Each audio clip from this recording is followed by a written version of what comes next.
right, people, let's do this. Let's do this to this. Something.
There's Frank.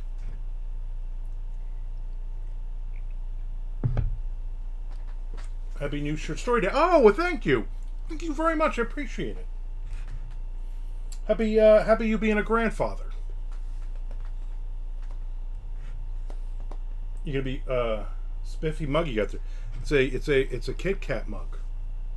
Breaks are good, it says. Breaks are good.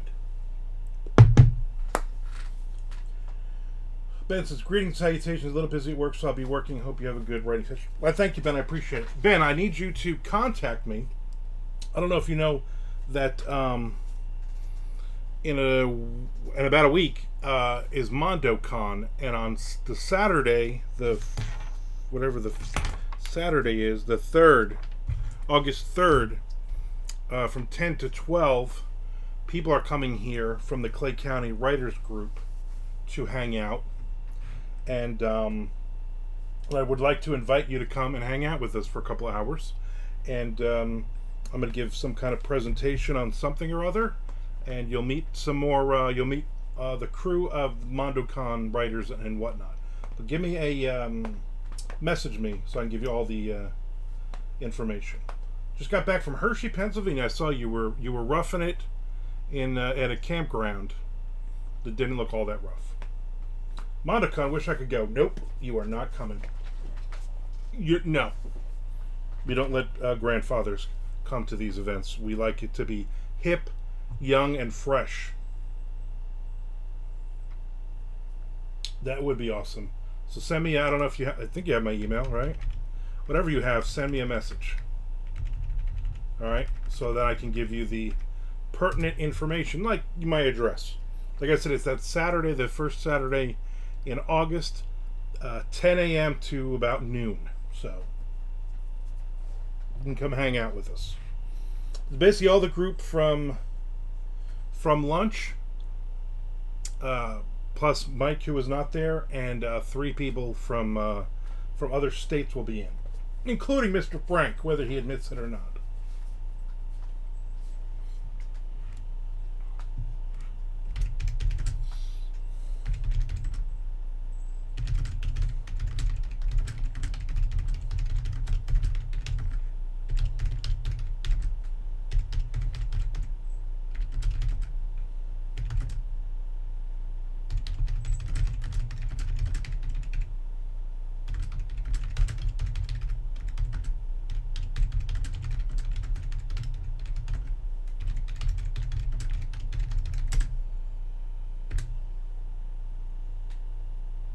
Live from MangoCon.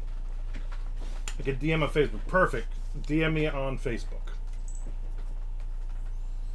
That way, yeah, I can give you all the information. Pertinent information.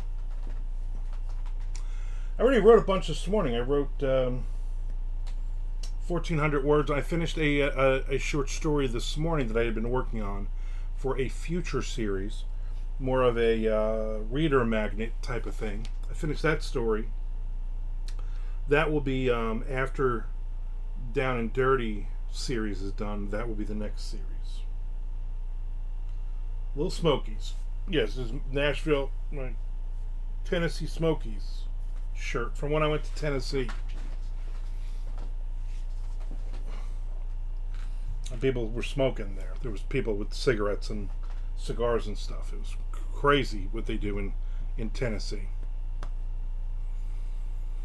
Just insane.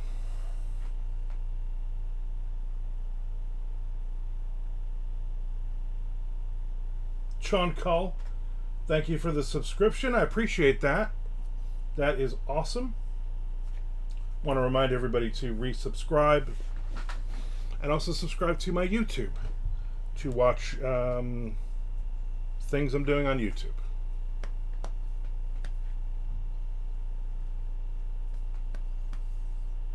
Hopefully all this airline stuff is fixed by next week or so. So you and Nick can fly in, Mr. Frank, without any problems. I know Tom is driving. You're very welcome. Good morning. Good morning to you. It's afternoon for me, but it might be morning for you. So there you go. There's still airline stuff. Apparently, my sister-in-law is flying out tonight. She got caught up in it last week. Friday, she was supposed to arrive at like 7. She didn't get home till like 3 in the morning with flight delays and whatnot. And she's flying out tonight. She was supposed to fly out this afternoon, and I think she got pushed back till 7 o'clock now. And who knows? So I'm guessing there's still some, she said there was still some stuff going on. So I don't know. Sean Cole, you getting any writing in today? Getting anything fun going, happening? This is nice. This is the last 2 days. There's been like nobody on for like the first half an hour. I got a ton of writing in though the last 2 days because there was nobody to talk to. I was very lonely.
Yep, going to be putting in a few thousand words on my urban fantasy novellas. Very cool.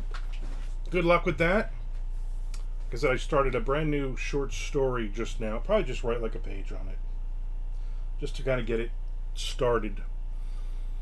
I finished a short story this morning for the future, and then I have a horror novella I'm working on and a crime thriller novel. Those two are the priorities. I'm prioritizing.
All right. Getting some words in. Getting some words in.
I wanted to ask you. I know you've talked previously in your podcast about mental health on the bad days. How do you deal with that with your writing? Do you try to push through it, or do you just write it off? No pun intended. Great pun, by the way. The work day and relax until the depression passes. I've never really had depression, but the past year or so, due to various temporary issues, it's been a bit worse than my normal anxiety. But thankfully, like you, I have a loving wife who is 100% in my corner. Yeah, I have good days and I have bad days. Like, I have been killing it.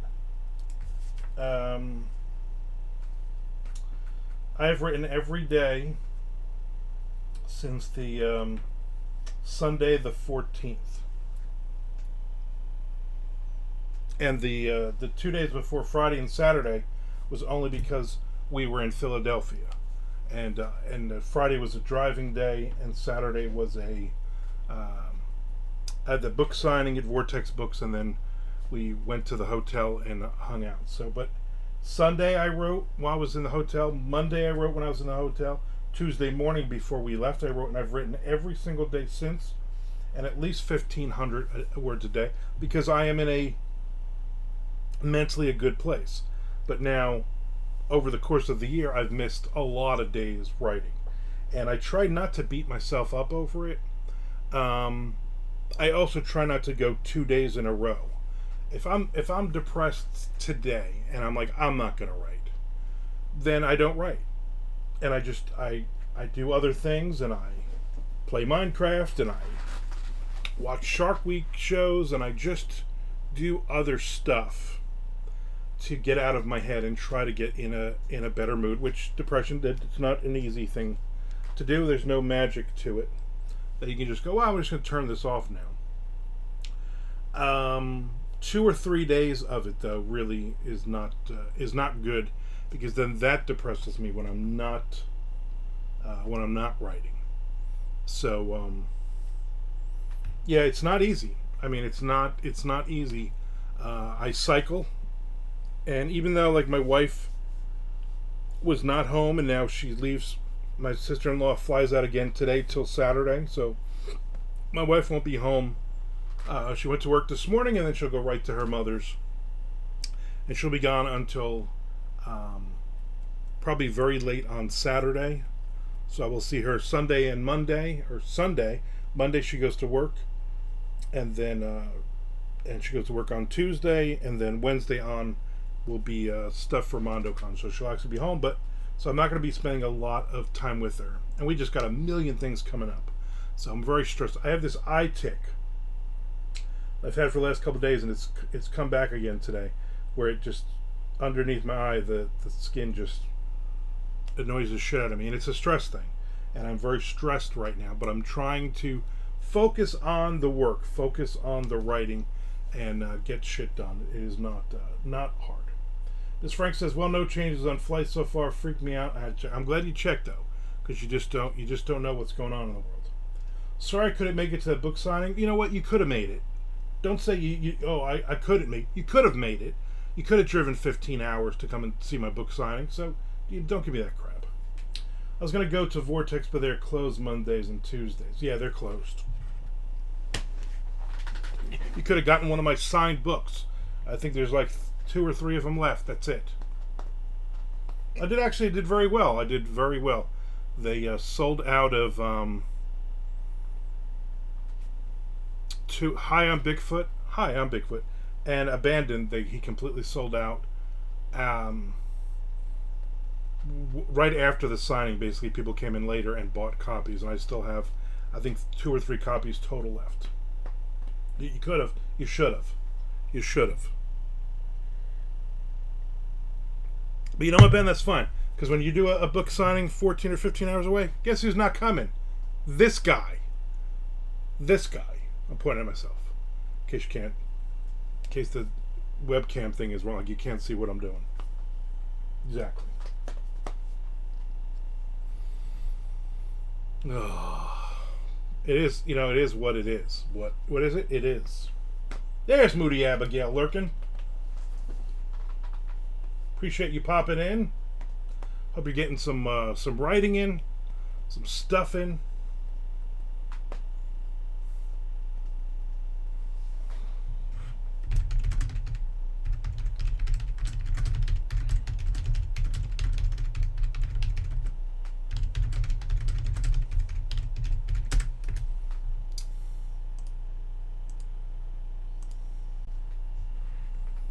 Yeah, I watched a couple more shark shows last night, while my wife was running around cleaning the house like it's disgusting. The goat of Moody Abigail is the goat of lurking. You got it right, or Lut King. Either way, she is that. She is that. I watched the. I don't even know. All the shark shows are all the same. I mean, I like them, but it's all the same stuff over and over. I don't remember what they were doing. I think they were guys in cages, and they were looking at sharks. There's Amanda Ward. Amanda will be over here tomorrow to get some writing in, and most importantly, we will be going to the Southern Buffet for some lunch tomorrow. I also have to run over to the post office over there as well, and I got a package shipped and it was damaged, and now I got to go put a claim in for it. What writing software are you writing in these days? I keep trying to use Scrivener, but end up moving back to Word or Apple Pages. I write on Google Docs because it automatically saves it as I'm writing, and then even if the internet goes out, it's still the offline will still save, which is nice. And then I will download it to a Word doc, and then that Word doc gets saved on 2 different external drives. I also email it to myself, and I also I think that's it. So I'll have like several copies, and obviously I leave it in Google Docs as well. I'm not really into all the fancy the Scriveners and all those. I just don't. I don't want to learn anything new, and I really don't think that they do much for me. I write very fast, so I don't want to do all that. Hey man, how goes? I remember you from NaNoWriMo. Yeah, Amanda was also part of that, the Mondo Method group. That, like you, Oscar, she would share her goals for the year. The goal of all the Amanda Awards, I'm not going to dispute that, but on Threads, I believe, Threads or the other one, what's the other one? Blue Sky. Somebody named Amanda Ward followed me, and I was like, that's not Amanda. This lady is blonde and doesn't look like Amanda. And I don't know what she does, but there's another Amanda Ward out there. It's not just a unique name for her. Scrivener was too complicated for me. Yeah, I didn't want to take the time to learn it. I'm like, you know what? There's other things that I have to learn that will make me money. And while I have a copy of it, and same with Atticus, I have a copy of it, and I opened them, I looked at it for 5 minutes, I was like, yeah, this is just, I don't need all this. Yeah, I'm not sure Scrivener would be as much help for pantsers. I'm only a light outliner. Yeah, it's not, yeah, I'm just making stuff up as I go along. Now, I know, like, there's authors that I've talked to that are like, oh, I love Scrivener, I love Attic, I love all these because I do character sketches, and I'm putting in pictures of the people, and it's like I'm taking my Pinterest boards and dropping them in and on, and I'm like, yeah, I'm not writing 1 book a year. I'm writing 8 or 10 books a year, different series. I don't care what these people look like. I just want to make money. Must be identity theft. It could be. Except looking at her page, I'm going to be honest with you, I think she got a better life than you. So she stole very well. Find and hunt her down. There can only be one. Exactly.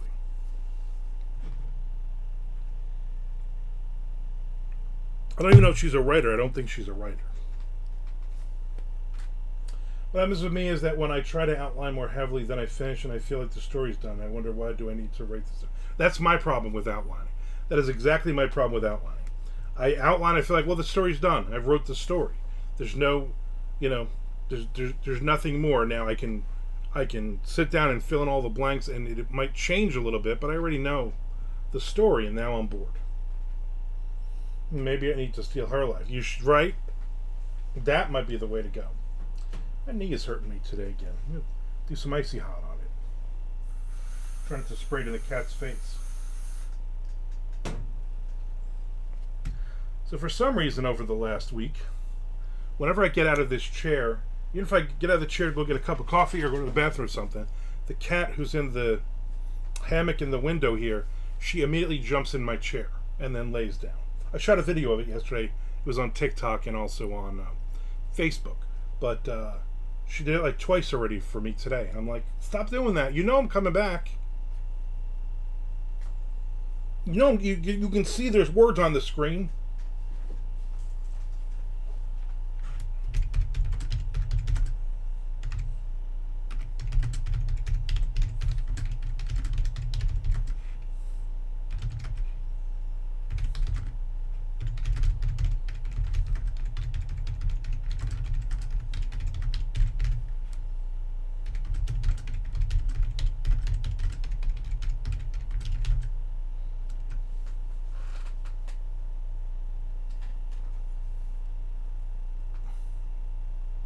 She was always in the office when I cat sat. There's a space now. She took over. Yeah. Did you notice if she was in the hammock or was she in my chair? Because I've gotten up. So the last 2 nights, she comes into the room. She bangs on the door like 3 in the morning, and then Shelly lets her in, and then she actually just lays down on the bed next to Shelly and falls back asleep, which is nice. And then Mary comes in, and I got to open the. My wife does. She gets up and she got to open the blinds up so she can lay on that hammock and look outside. And then the cats are fine. Now they won't bother me because Shelly won't be here tonight through like Saturday, so they won't even. They know they're not coming in the room.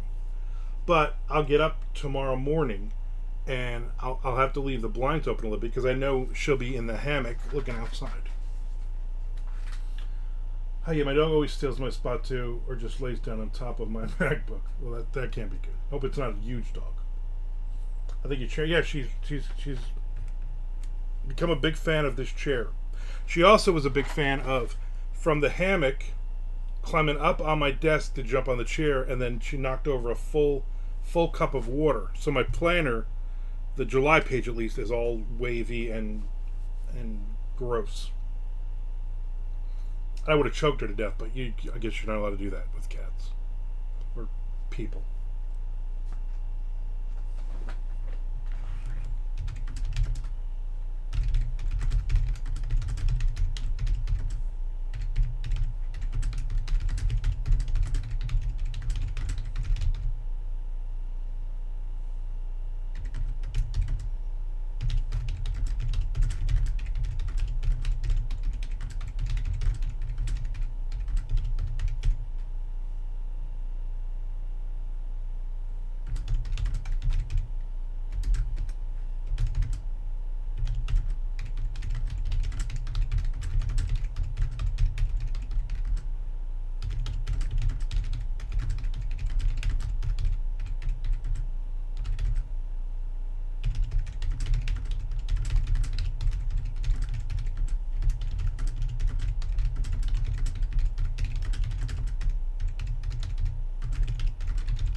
There's Tom Duffy. There's Tom Duffy. Tom's just trying to get through this week at work, I would imagine. Yeah, I just said, Frank. I just said there's Tom Duffy. Is my mic muted? I literally just said that.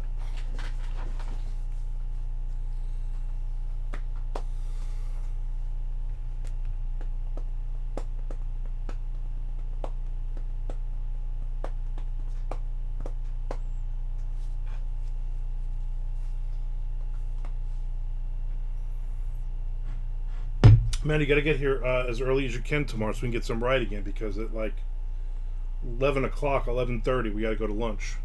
I got to be back. I got therapy at 3. I'm going to plan on talking about you most of it, so I would like you not to be here.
Yeah, there's no link.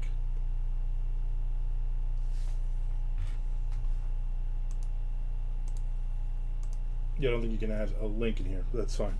I believe you. commercials, but I think I caught the end no problem. We're usually sick of each other by early afternoon. Exactly. And I hope you like fried chicken. There's like baked chicken, fried chicken, some other kind of chicken. I don't know, there's a lot of chickens.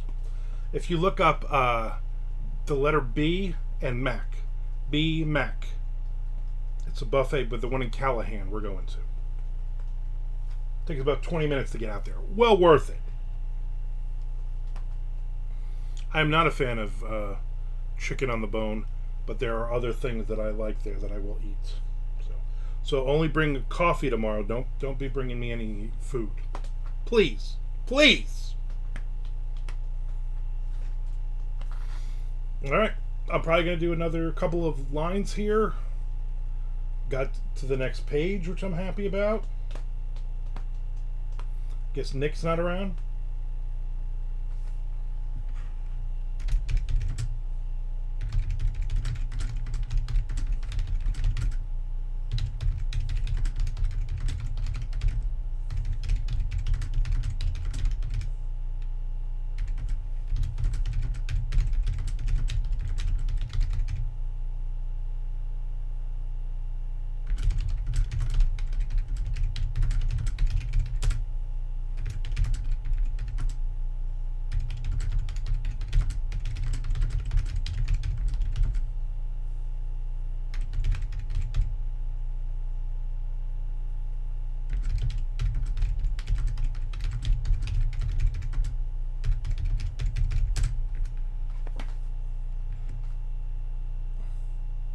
There's Nick Zinn. Next page, Nick Zinn. Son of a bitch. Next page, Nick Zinn. Fried chicken bones. Yes. There's Nick Zinn. It sounds like a good place to eat. I'm looking forward to Dunkin'. Feels like it's been a while. It has been a while. It has been a while. Did I ever tell you all about the story about my brother when he first came down here to Florida? I might give you a free story. So my brother moved to Florida many, many years ago. Right? I came down here in 2001. He was probably down here about 3 years at that point. Thank you, Nick. This worked for you, Nick. No one else listened. And so he came down and he had no... So here's the quick version. My brother was selling illegal things with his friends. And me and him are just polar opposite. And then he went and saw the movie Blow, the Johnny Depp movie. He was high as a kite, and when he left the theater, he was paranoid that he was going to get caught. So he literally went home. He was living with my parents still. He went home, he packed all of his stuff, threw it in the back of his car, called his buddy Drew in California, and said, "Hey, I'm going to come visit." Got in the car, didn't even tell my parents, didn't tell me, nobody. Didn't tell his friends, and he just took off. And he drove across the country in his piece of crap car. Hyundai Elantra. We had matching Hyundai Elantras back then. Anyway, he was about halfway across the country when his buddy, I forget his name, something with a D, Darnell. His buddy Darnell, who he was in business with, selling various illegal items, got arrested. And it was a sting operation, and he the cops came in and arrested him. And of course then Darnell immediately, turned over my brother, but my brother was way gone by then.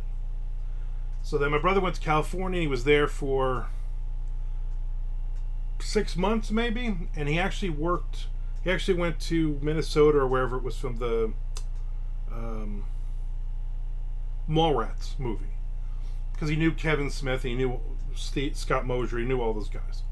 So he went and he worked on the movie, some stupid thing he did. He made good money, went back to California, and he was staying with his friend Drew, who was on all kinds of drugs and stuff.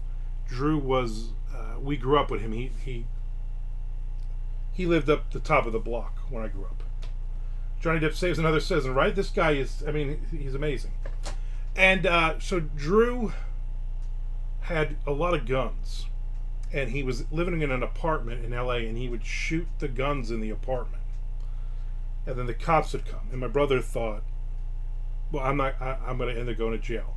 And also the worst part was, and now this is like 1998, maybe 1999, somewhere around there. My brother had called home and said to my parents, I'm coming home because a pint of rice, Chinese fried rice, is $14. And I can't afford that, and I don't have a job. And I've pissed away all the money that I got from working on that movie. So he started driving home. Then he realized about halfway through the country, I do not want to go back to New Jersey. I hate New Jersey, and I'm probably going to get arrested if I go back to New Jersey. Where can I go in this world? And he remembered that 3-4 years before that, he had flown down, him and a couple of his buddies, they'd flown down to Daytona Beach and saw at the band shell there, Metallica had played. And he loved Daytona Beach. You know, as a tourist, it's a wonderful place. And so he's like, you know what, I'm not going home, I'm going to Daytona. So he drove to Daytona, got a job, and he's living in Daytona. And then that was it. For like a year or so, he's living in Daytona. And he has no money. And he spends all his money on illegal items to smoke. And so he's like, he gets this idea.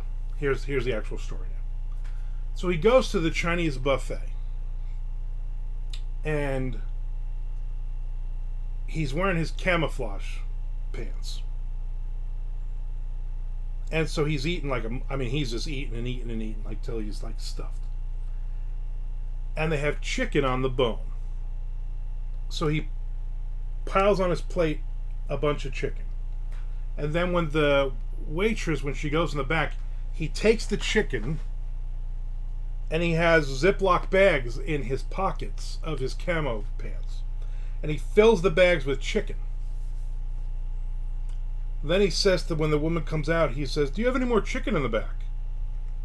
And she goes and gets more chicken.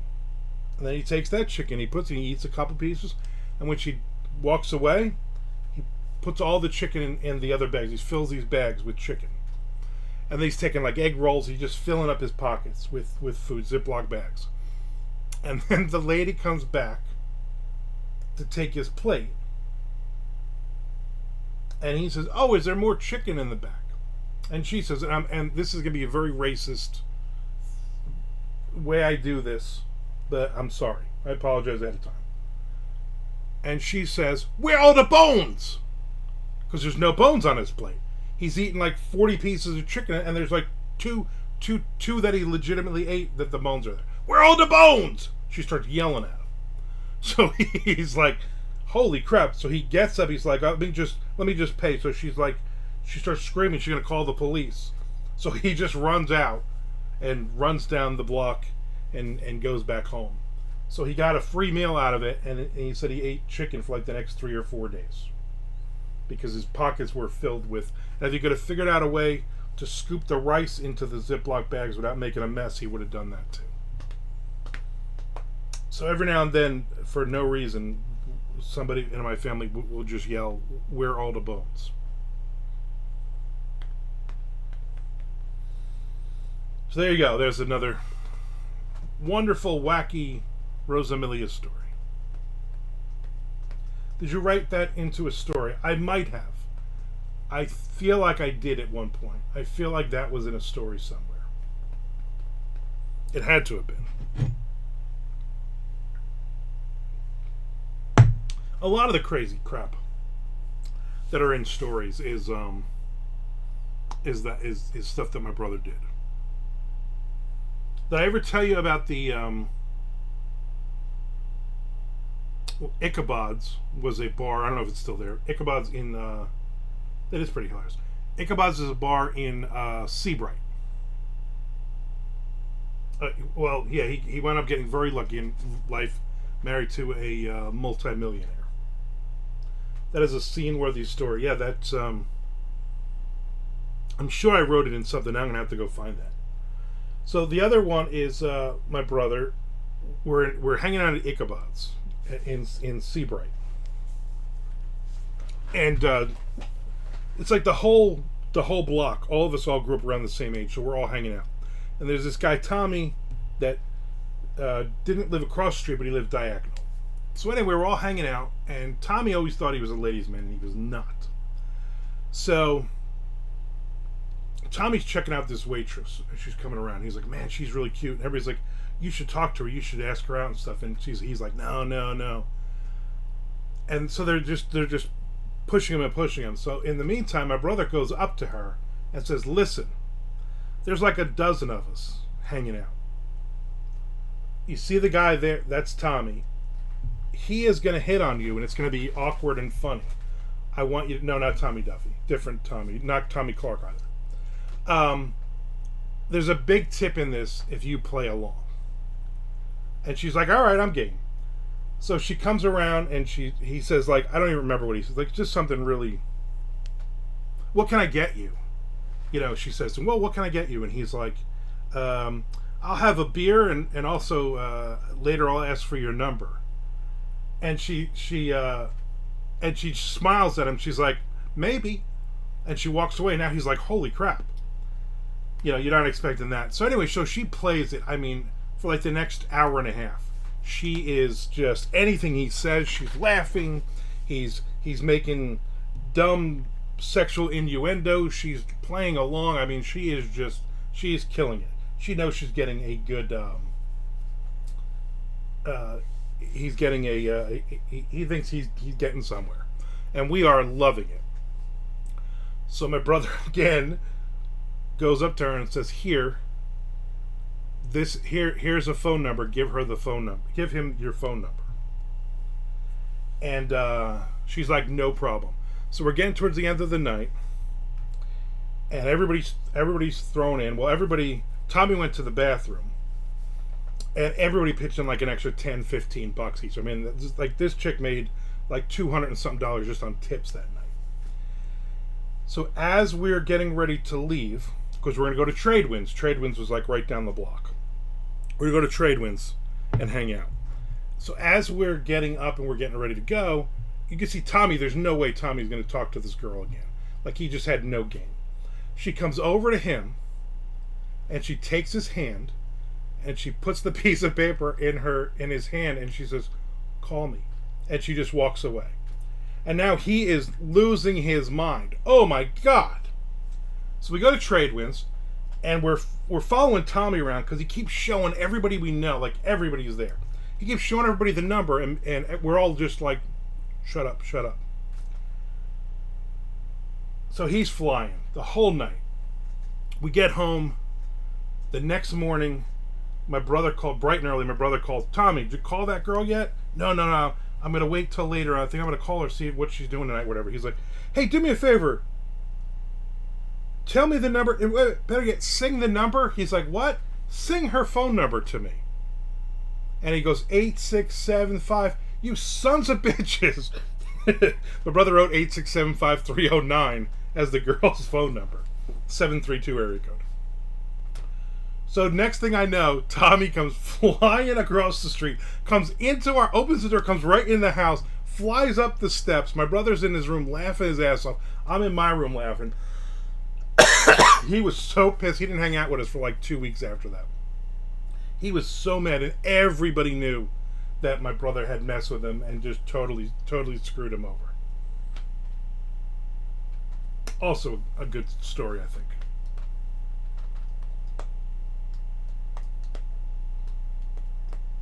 I got a lot of those stories about my brother growing up. Unfortunately, my brother has not changed. My brother is still that person. Illegal chicken in his pockets equal hot pockets? You would think. He said, "Not a ladies' man yet." She did know the assignment. Oh, she definitely knew the assignment. She knew what she was doing.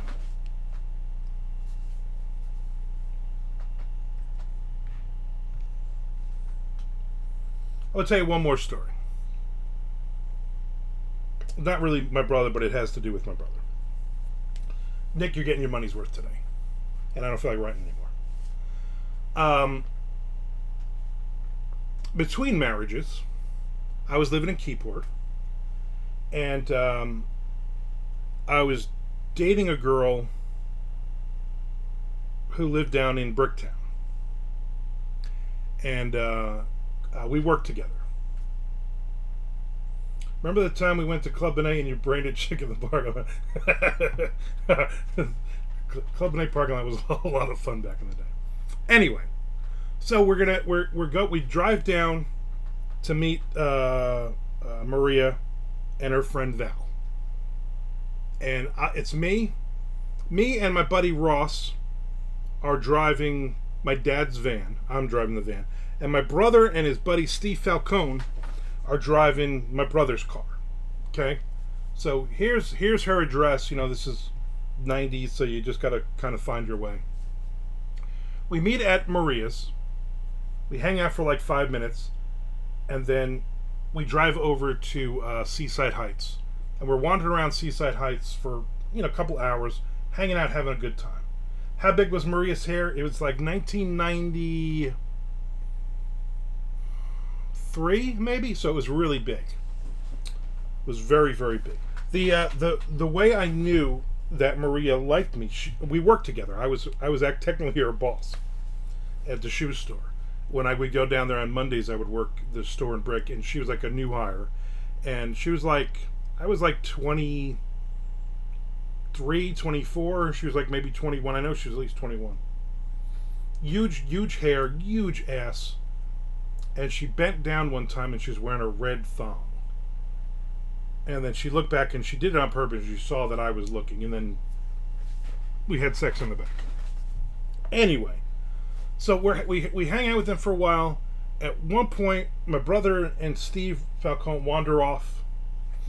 Me and Ross are hanging out. We're like, all right, we'll see everybody later. And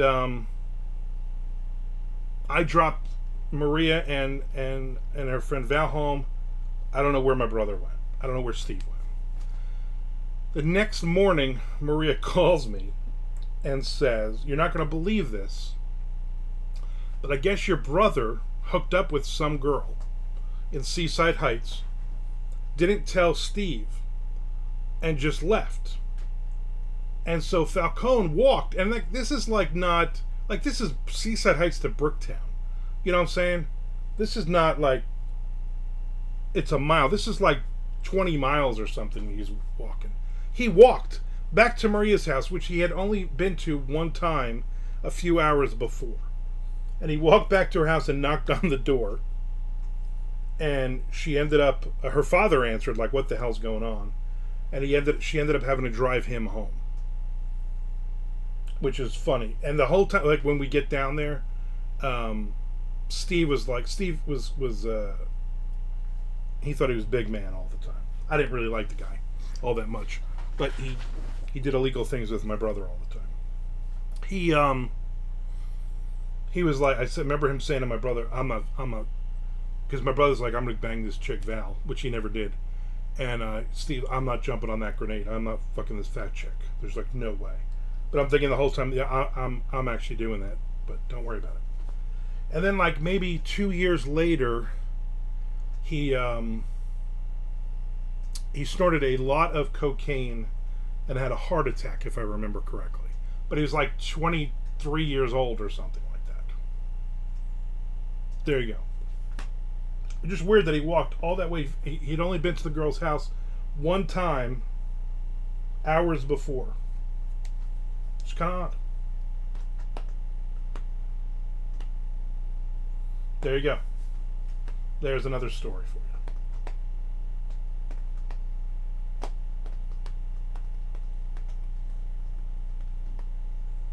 The good old cocaine heart attack. Yep. You gotta love that one. It's happened to a lot of good people. A lot of bad people, too. Probably mostly bad people, I would imagine. Ooh. I think I'm just gonna have a fat guy heart attack. I made ghetto cheesesteaks today for lunch. Ghetto cheesesteaks are a steak 'em. You throw two steakums in. You flip them. You throw a piece of American sliced cheese on top. You take a piece of white bread. You take a steakum, you put it on the white bread. You fold the white bread in half and you eat it. I had 6 of them, maybe 8 of them. I don't even remember. I think there was 8 cheesesteaks left. I ate all 8 of them. I was like too lazy to even go like, you know what? I could throw some peppers and onions and some mushrooms on this. I don't even. That's not ghetto. That's really bougie, on pieces of white bread. I gotta save. I only got 6 cinnamon raisin bagels left. I gotta save those because I got like a whole week of my wife not being here. Ghetto delicious is right. And me and my son would kill a box like those 14 steakums in a box. God, we would just kill that stuff. Those are just freaking delicious. That's old school. That was one of my dad's big meals he would make for us.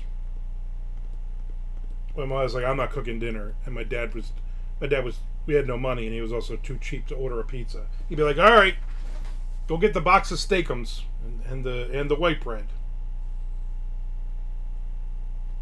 Lucky sometimes we had cheese. Frozen, frozen steakums, and then you just throw them, and you just throw 2 of them in a skillet. Delicious, just delicious. I want to remind everybody to resubscribe. Frank, you haven't subscribed like 6 or 7 times this week. Will there be steakums next week? Not if my wife is cooking. Now, if I was cooking and my wife's like, yeah, I can't be there, I'm like, all right, you know what? Everybody's getting steakums on bagels, tuna on bagels, pork roll on bagels. The theme would be, the common factor would be bagels. Never heard of those before you started mentioning them on here. Not sure we have them in Canada. You gotta have it. It's just, look it up and I'm sure you have it. You Canadians probably call it something weird. Like, oh, let's get a box of moosums. Or something like that. You have to freeze them first so they get tender. Yeah, the problem is when you got like a box of 14, once you get to like 11, 12, 13, and 14, they've thawed out enough on the counter that they start to break apart. You gotta have them frozen so they stay together. You're cooking boxes of cereal dry cereal with no milk. Yeah. I can't afford milk in this house. Tonight I am making lobster stuffed ravioli. Not by hand, just a box of those. And I have the which my wife always laughs at me. I have the Paul Newman something snooky whooshy something or other.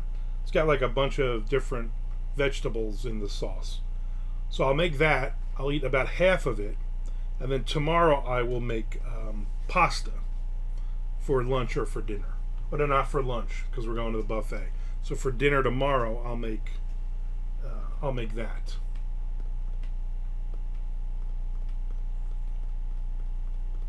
Lobster fuck the world nice.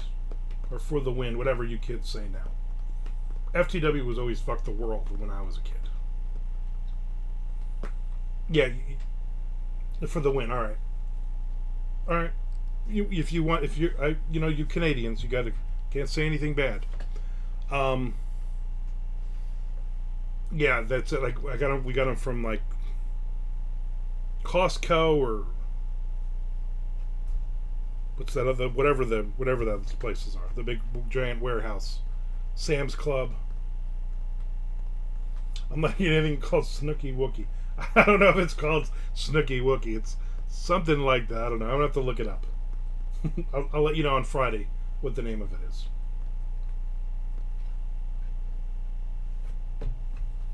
I also have a DiGiorno pizza in there. I might make that. Maybe I'll make that tonight. While I'm watching shark shows, which will be good. It's like I got all these things to do tomorrow. I have nothing to do today. BJ's, yes. There's a BJ's. We have BJ's, we have Costco, and we have Sam's Club. And I believe my wife has a membership to all three. But we hardly ever go food shopping. Like, hardly ever, because we just have so much food that the other day she's going through the pantry and she's just throwing stuff out that we've never eaten. She's like, are you going to eat this in the next week? I'm like, I don't know why. She's like, because it's going bad. I'm like, well, I'm not going to eat that then. If it's anywhere even close to the expiration date, then I feel like I'm going to die. We did throw a lot of food out because my daughter or her boyfriend left out the garage refrigerator. The freezer wasn't closed all the way, and it all thawed. And it's 100 million degrees in the garage. So it thawed very quickly, and I had a big puddle on the ground. And I lost pizzas. I lost pizza rolls. I lost dumplings were in there. There was pierogies in there. There was all kinds of good stuff. And it's all just had to just throw it in the garbage. Garbage went out this morning, gone. All that pierogies are in a landfill now. But now that's empty, so now I can refill it with stuff. Socceroni, that's it. Socceroni. That's the what do you call it? The Paul Newman stuff. And it's got like mushrooms, and it's got peppers, and it's got all kinds of. It's good. It's very good. That guy makes me laugh. She also have relatives who believe expiration dates are just general guidelines. It's a bit scary. Do you remember Rex Jeans? It was the precursor to Sam's Club and Costco and all that. Yeah, I do remember Rex Jeans. I don't even think I was ever in a Rex Jeans, but I do remember it. Real quote, Sean, it's been in the freezer. It's still good. It will never go bad. Yeah, I am not a believer in that at all. I am a believer that if it's within 3 years of the expiration date, it's probably not going to be good. But I do know that the stuff that thawed out, because when I touched it, it wasn't cold, and all of the cardboard boxes were all soaking wet. So it's like, yeah, I'm not eating any of it. Like, I'm not even attempting, because I figured it out on like Wednesday, and I think probably on Saturday it had occurred. It's nobody's fault. Just, you don't close the freezer all the way sometimes. I knew when I opened it, the seal wasn't yeah, no chance. Pitch it all. Food poisoning is no joke. Exactly. So yeah, I threw it all out yesterday. I cleaned that out. So, but that's the good part now is I guess we got a freezer that is empty. We can use for MondoCon next week. Real quote, Sean, we're gonna need a bigger boat. Classic. I can't remember which shark. Shelly, if you're still on here, what was the Shark Week shows that we watched last night? I mean, I watched and you kind of watched and made comments. More room for steakums. Exactly. I could fill that freezer with steakums. I'm like 9 cubic feet of storage. That's like 1,011 steakums. How many bodies can you fit in that thing? If you're small, if like you killed a couple of little people, I was gonna say midgets, but they don't like that anymore. If you killed a couple of little people, maybe, but probably not. Probably, I don't think I could fit in it. I weigh too much. I know we didn't watch any when I was home. Oh, okay, maybe I watched a couple when you weren't there. That's probably what happened. I don't know. I think I have like 6 or 7 left. We watched my ID shows last night. Yes, we did. We watched people killing people. At the end of the week, the person with the lowest word count might end up in the freezer. Friendly competition. There you go. It would probably have to be Nick. I think we could probably if we cut Nick in half and crammed him in, he would probably fit in the freezer. Amanda would probably also fit in the freezer. I'm not sure about any of the rest of the people. Too much stomach girth for a lot of people.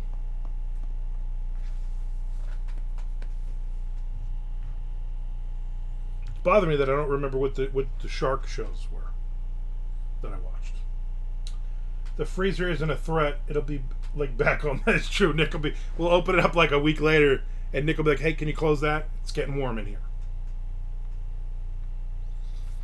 I did check the weather, and it will be um, next Thursday, Friday, Saturday. I think on Thursday, Friday, Saturday. I think I got is it will be in the 90s, and it will feel like close to 100. So we got a really nice awning out back. I don't believe any of us will be out there though. I can fit in a walk-in freezer. I don't believe that for a second. I thinking about that in my head. There's no way you can fit in a walk-in freezer. It's not possible. When you guys went camping, did you bring food from home, or did you actually rough it? Because that didn't look all that rough. That really didn't look like camping. It looked like you guys hung out at a campground. Did you make hot dogs and burgers and make your own potato chips? Or did you guys get it all catered in? Your wife and Mr. Jeff's wife had a catering service, bring it all in. Or did everybody just get here's some potato salad. We're eating this potato salad till it goes bad.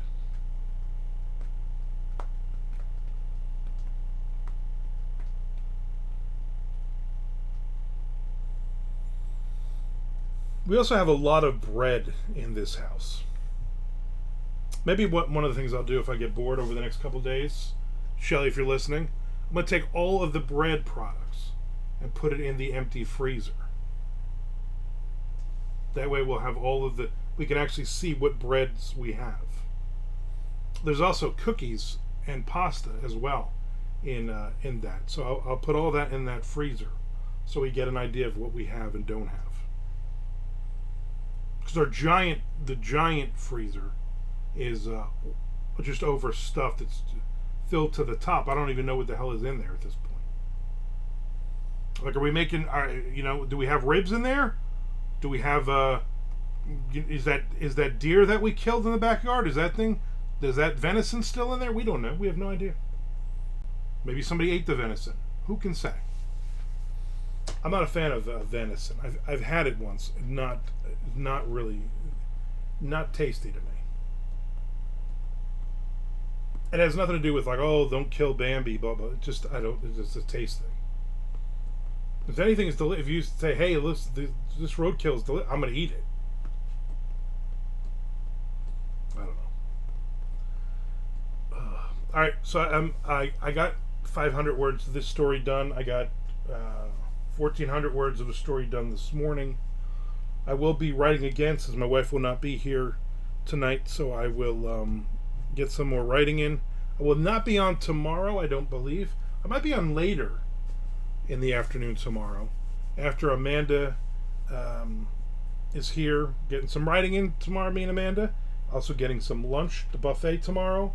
Then I have therapy at 3, and then maybe after that, if I'm not just totally worn out and tired, maybe I will I'll do a late afternoon Twitch. Who knows? See who is on. Alright, everybody, thank you for hanging out. I appreciate it. Thank you for all the conversation. Like I said, the last couple days have been boring because hardly anybody's been on. Thank you for all that. I appreciate it. I will, if nothing else, I will definitely be here on Friday, and I will see you then. And then we will discuss more why Mr. Frank is lying that he can fit in a walk-in freezer. This was fun, Sean. See you next time.